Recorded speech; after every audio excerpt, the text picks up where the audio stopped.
नानक का जन्म ननकाना में हुआ। मुल्तान में प्रहलाद की रक्षा हेतु नरसिंह प्रगटे।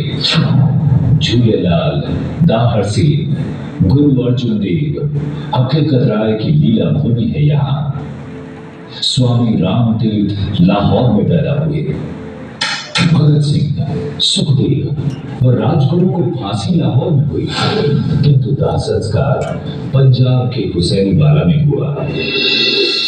और यह अमृतसर है, जिसके चौथे गुरु रामदास ने नींव रखी और पांचवें गुरु अर्जुन देव ने इसे बनवाया। श्रद्धानंद, रणजीत सिंह, हरि सिंह नलवा व बंदा बैरागी और सिख गुरुओं की कर्मभूमि है ये पंजाब। हिम आच्छादित हिमालय हमारी साधना स्थली है। कैलाश मानसरोवर भगवान शिव का निवास स्थान है। चीन की गिद्ध दृष्टि ने इसे नोच लिया है, हमें इसे फिर से प्राप्त करना है। भारत का मुकुट कश्मीर हमारा अविभाज्य अंग है।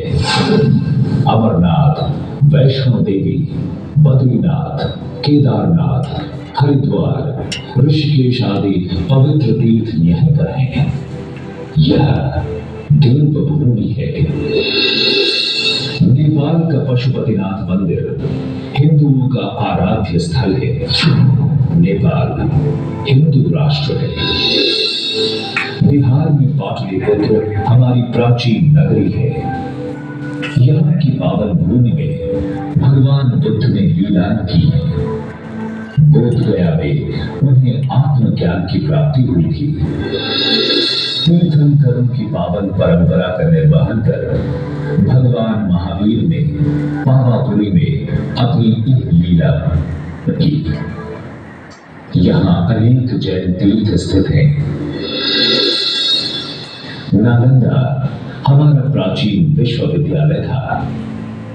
बख्तियार खिलजी ने जब यहाँ की पुस्तकालय को जलाया तब 6 मास तक जलता रहा। कितना विशाल रहा होगा ये पुस्तकालय। उत्तर प्रदेश में गोरक्षपीठ एवं प्रयागराज हमारे प्रमुख तीर्थ हैं। यहाँ रामानंद, रैदास, वाल्मीकि और तुलसी जैसे श्रेष्ठ संत पैदा हुए हैं। यहाँ हिंदुओं के आराध्य स्थल अयोध्या, मथुरा तथा काशी पर विदेशी मुगलों ने कब्जा कर मस्जिदें बना दी। इन मंदिरों की रक्षा के लिए अनेक युद्ध हुए। लाखों हिंदुओं ने बलिदान दिए। हमारे पुरुषार्थ से आज इनका अस्तित्व शेष है, किंतु पूर्ण रूपेण ये स्थान प्राप्त कर मंदिर का निर्माण होना बाकी है। लाखों हिंदुओं के बलिदान को स्मरण कर यह कहना ही होगा, सौगंध राम के खाते हैं, हम मंदिर भव्य बनाएंगे।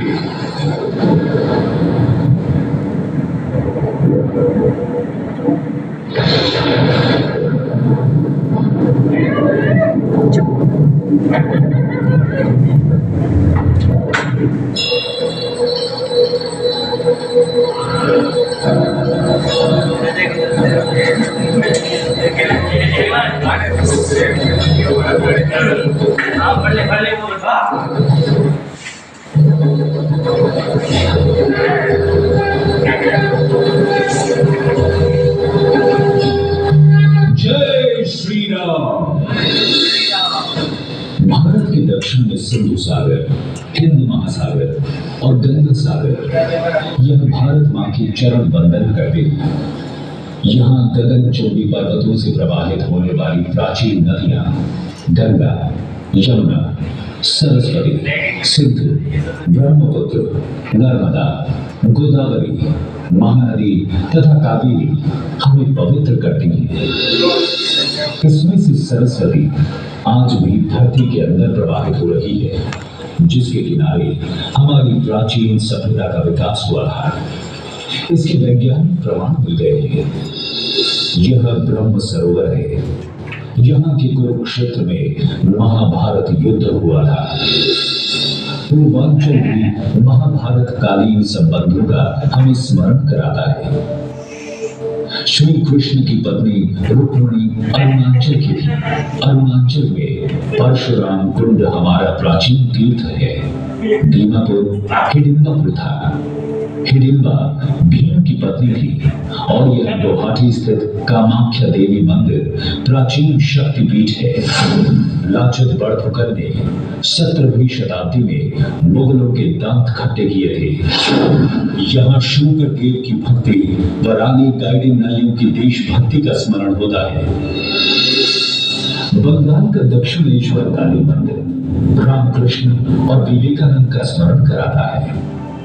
श्यामा प्रसाद मुखर्जी, चैतन्य महाप्रभु, ईश्वर चंद्र विद्यासागर और रविंद्रनाथ ठाकुर ने यही भारत मां की आराधना की थी। उड़ीसा का जगन्नाथ मंदिर सेवा समरसता का संदेश देता है। भुवनेश्वर, कटक, कोणार्क का सूर्य मंदिर व चिल्का झील यहाँ के प्रमुख स्थल हैं। खारवेल, गोपबंधु दास तथा सुभाष चंद्र बोस का जन्म उड़ीसा में हुआ था। आंध्र प्रदेश में तिरुपति मंदिर विष्णु तीर्थ है तथा श्रीशैलम शिव तीर्थ है। यही गोदावरी के तट पर निम्बार्काचार्य प्रकट हुए थे। रुद्र मांबा, मुसुंदरी नायक और अल्लूरी सीताराम राजू यही पैदा हुए थे। दुनिया के महानतम विजेताओं में से कंबू, कौंडिल्य और तेजस्वी राजेंद्र चोल तथा रमण महर्षि, त्यागराज, नायनमार, आलवार व कंब आदि संत इसी तमिल धरती पर पैदा हुए थे। मीनाक्षी मंदिर, श्रीरंगम मंदिर एवं गंगा समान कावेरी तमिलनाडु के पवित्र तीर्थ स्थान हैं। पौंडीचेरी में श्री मां व महर्षि अरविंद का आश्रम हमें अखंड भारत का स्मरण कराता है। भगवान राम का रामेश्वरम धाम हमारी आस्था का प्रमुख केंद्र है। यहीं पर राम ने लंका जाने हेतु राम सेतु पुल का निर्माण करवाया था। 17 लाख वर्ष पुराना यह सेतु हमारी प्राचीनता की गाथा कह रहा है। कन्याकुमारी में राष्ट्र संत विवेकानंद को भारत माता का साक्षात्कार हुआ था। यहीं पर संत तिरुवल्लुवर की विशाल प्रतिमा स्थित है। केरल के वर्कला में नारायण गुरु ने समरसता की गंगा बहाई थी। कालड़ी में शंकराचार्य पैदा हुए थे, जिन्होंने देश हितार्थ सन्यासियों के प्रशिक्षण हेतु 4 मठों का निर्माण किया था। 4 धाम व 4 मठों की यात्रा ने देश को एकता के सूत्र में बांधा है। कर्नाटक के विजयनगर साम्राज्य की यशोगाथा कहती हम्पी नगरी आज बेल्लारी में विद्यमान है। यह संपूर्ण क्षेत्र राजा कृष्णदेव राय, सायणाचार्य, माधवाचार्य, बाहुबली, कनकदास, पुरंदरदास और मध्वाचार्य की तपोभूमि है। धर्मस्थल उडुपी व श्रृंगेरी यहाँ के तीर्थ हैं। कुतुबशाही, आदिलशाही व मुगल शाही से एक साथ मुकाबला कर हिंदू पादशाही की स्थापना करने वाले छत्रपति शिवाजी महाराज की राजधानी यह रायगढ़ दुर्ग है। यहाँ शिवाजी का राज्य अभिषेक हुआ था तथा उनकी समाधि भी यहीं पर है। समर्थ गुरु रामदास, तुकाराम, ज्ञानेश्वर, नामदेव आदि संतों ने महाराष्ट्र में राष्ट्रीयता की अलख जगाई थी। नांदेड़ साहिब में गुरु गोविंद सिंह का बलिदान हुआ था। नासिक में कुंभ का मेला भरता है। समाज जीवन के रोगों का निदान करने के लिए हिंदू समाज को संगठित करने का कार्य नागपुर में प्रारंभ हुआ। यहाँ डॉक्टर हेडगेवार ने राष्ट्रीय स्वयंसेवक संघ की स्थापना कर यह कार्य प्रारंभ किया तथा डॉक्टर अंबेडकर ने बौद्ध मत स्वीकार कर हिंदू समाज की एकता को बचाया। ज्योतिबा फूले ने भी हमें सामाजिक समरसता का तथा लोकमान्य तिलक ने स्वराज्य का संदेश दिया था। अजंता एलोरा के कैलाश मंदिर का निर्माण लगातार अनेक पीढ़ियों की ध्येय निष्ठा और समर्पण के द्वारा हुआ है। मंदिर की रत्नुमा आकृति पर रामायण व महाभारत की बेजोड़ मूर्तियां उत्कीर्ण हैं। विक्रमादित्य के उज्जैन में महाकाल मंदिर शिव तीर्थ स्थान है। झांसी की रानी लक्ष्मीबाई, रानी दुर्गावती, अहिल्याबाई होलकर और वीर छत्रसाल यशोधर्मा ने मध्य भारत में अपने जीवन की तेजस्विता दिखाकर देश की सेवा की थी।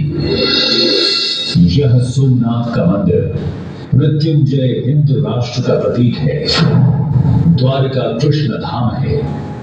संतों की पुण्य स्थली गुजरात में सुदामा, नरसी भगत, सरदार पटेल, ठक्कर बाबा आदि महापुरुष पैदा हुए हैं तथा महात्मा गांधी और आर्य समाज की स्थापना करने वाले श्री दयानंद सत्यार्थी भी यहीं जन्मे थे। विदेशी आक्रांताओं के आक्रमण का सफल प्रतिकार करने वाले राजपुताने का मुकुट, यह विजय स्तंभ विजय की कथा सुनाता है। इसे भक्ति व शक्ति की धरती भी कहते हैं। यहाँ पुष्कर राज तीर्थ है। मीराबाई, बाबा रामदेव, गोगा जी, तेजाजी आदि लोक देवता तथा महाराणा प्रताप, महाराजा सूरजमल, दुर्गादास राठौड़, पृथ्वीराज चौहान के समान वीर योद्धा इसी धरती पर पैदा हुए हैं। भारतवर्ष के चप्पे चप्पे पर तीर्थ स्थल है, पवित्र नगरियां हैं एवं महापुरुषों की लीला स्थलियां हैं। इसी कारण यह हमारे लिए पुण्य भूमि है। यहाँ जन्म लेने के लिए देवता भी तरसते हैं। यह अवतारों की भी लीला स्थली है। हमने इसकी रक्षा हेतु अपने जीवन को इसे समर्पित किया है। यह देखो, हंसते हंसते फांसी के फंदे चूम लिए, आजीवन काले पानी की सजा स्वीकार कर अपनी जवानी के सुनहरे सपने भारत और इसके परिणाम स्वरूप अंग्रेजों को देश छोड़कर जाना पड़ा। सावरकर के शब्दों में हम उस भाव का स्मरण करें और अपने राष्ट्रीय कर्तव्य का निर्धारण करें। फिर प्रश्न उठा, यह मां क्यों आज मलिन है? हम सबके रहते क्यों है वह दुखियारी? उन संतानों को धिक्कारेगी दुनिया जिनके रहते उजड़े मां की फुलवारी। बोली तब मानो मौन चांदनी बोली, दे दो यह जीवन मां के हित दे दो। फिर दूर गगन से विमल चंद्रमा बोला, तो देश कार्य में यह तरुणाई दे दो। यह नहीं किसी की नकल, न ही कोई अंधभक्ति। हमने यह व्रत था सोच समझ बनाया। यह पथ क्या क्या चाहेगा आगे चलकर थी पूर्व कल्पना। फिर भी कदम बढ़ाया, काटेंगे हम मां के बंधन काटेंगे। यह जीवन ज्योति इसी हेतु सुलगेगी। बांटेंगे हम सब मां के दुख बांटेंगे।